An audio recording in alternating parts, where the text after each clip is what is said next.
ওইও বদর খোলানি দাওয়াই দরগা hair পর মারছে রে।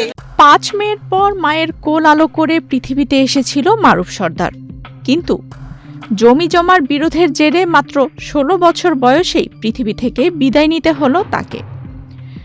আদরের সন্তানের মর্মান্তিক মৃত্যুতে বিলাপ করছেন মা ও বোনেরা। মাদারীপুরের ডাসার উপজেলায় জমি সংক্রান্ত বিরোধের জেরে চাচা ও চাচাতো ভাইদের হামলায় মারুফ সর্দার নামে এক কিশোরের মৃত্যু হয়েছে। রোববার সকালে ঢাকা মেডিকেল কলেজ হাসপাতালে চিকিৎসাধীন অবস্থায় তার মৃত্যু হয়।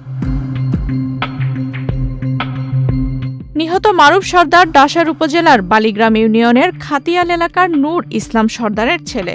মৃত্যুর খবর ছড়িয়ে পড়লে অভিযুক্ত মোফাজ্জেল সর্দার ও তার পরিবারের সদস্যরা বাড়িতে তালা দিয়ে পালিয়ে যায়। পদ্মা সেতু, মেট্রো রেল এবং এলিভেটেড এক্সপ্রেসওয়ে নির্মাণের গর্বিত অংশীদার বসুন্ধরা সিমেন্ট। পরিস্থিতি নিয়ন্ত্রণে রাখতে এলাকায় অতিরিক্ত পুলিশ মোতায়েন করা হয়েছে।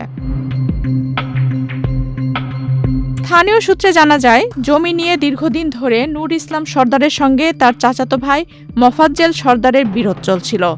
এর জের ধরে শনিবার সকালে নূর ইসলামের জমিতে লাগানো গাছ জোরপূর্বক কেটে ফেলে মোফাজ্জেল সর্দার।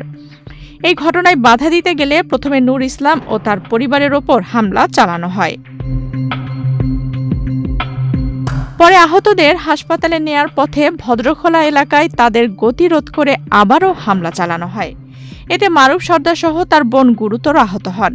মারুফকে প্রথমে স্থানীয় হাসপাতালে নেওয়া হলে উন্নত চিকিৎসার জন্য তাকে ঢাকায় পাঠানো হয়। পরে ঢাকা মেডিকেল হাসপাতালে চিকিৎসাধীন অবস্থায় তিনি রোববার সকালে মারা যান। আমার বাইরে আমার থেকে চুর করছে, আমার বাইরে তো আর পাইলাম না, আমার বাইরে না বাসায় দিত, কইছে কি আফা আর মারিকেন না, কইছে কি ভাবি আর মারিকেন না, সেটা মারছে নইটাই থাক। আমার মামায়ের মামি জিজ্ঞাসা করতে গেছে, তাকে ওরা মারামারি করছে, মারামারি করার পরে এলাকার মানুষের ছাড়াই দিছে। আমার মামা তো বোনের হলো এই অপারেশন ছিল, সে নিয়ে বলছে যে ওরে ডাক্তার দেখাইতে যা, সবাই নিয়ে ডাক্তারের কাছে নিয়ে গেছে। ও আস্তে আস্তে লো ভ্যান্ডা চালাইছে, ওরা দ্রুতভাবে লাঠি লুঠি দাও মাও নিয়ে ওরা তাকে তাড়াতাড়ি দিয়ে পাইছে। ওরা গেছে আগে আর ওরা গেছে পরে, পরে যাওয়ার পরে ওরা কাছাকাছি পাইছে। পরে হলো বদ্রখোলার মাঝে ব্রিজ, ওইখানে যায় ওরা দ্রুত মারছে, কিন্তু ওর বাপের হলো মারছে আর ওরা প্রত্যেকটা সারাই ধরও মারছে। পরে ওরা আঘাত যেগুলো নিয়ে করছে ওগুলো সবগুলো সারাইছে। ছেলেকে হারিয়ে পাগলপ্রায় মা মাহিনুর বেগম এবং তার বোন বিলাপ করছেন। একমাত্র সন্তান ও ভাইয়ের মৃত্যু কোনোভাবেই মেনে নিতে পারছে না তারা। আমার বাইরে আমার থেকে চুর করছে,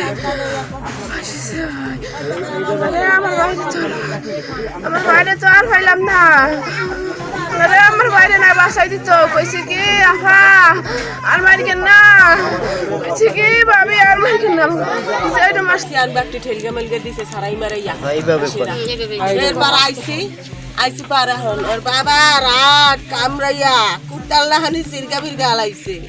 এমন কোন জায়গা নাই যে না ক্ষত হইছে। এরপর ওই বাবাটাই দৌড়াইয়া গেছে, এই দোকানেরটা দৌড়ে যাইয়া বাবাটাই বলে ছাড়াইছে। আমার বাবা গো ওইও বদর খোলানি দাওয়াই দরগা হেয়ার পর মারছে রে। ঘটনার পর উপজেলা নির্বাহী কর্মকর্তা জাকিয়া সুলতানা ও ডাসার থানার অফিসার ইনচার্জ তরিকুল ইসলাম নিহতদের বাড়ি পরিদর্শন করেন।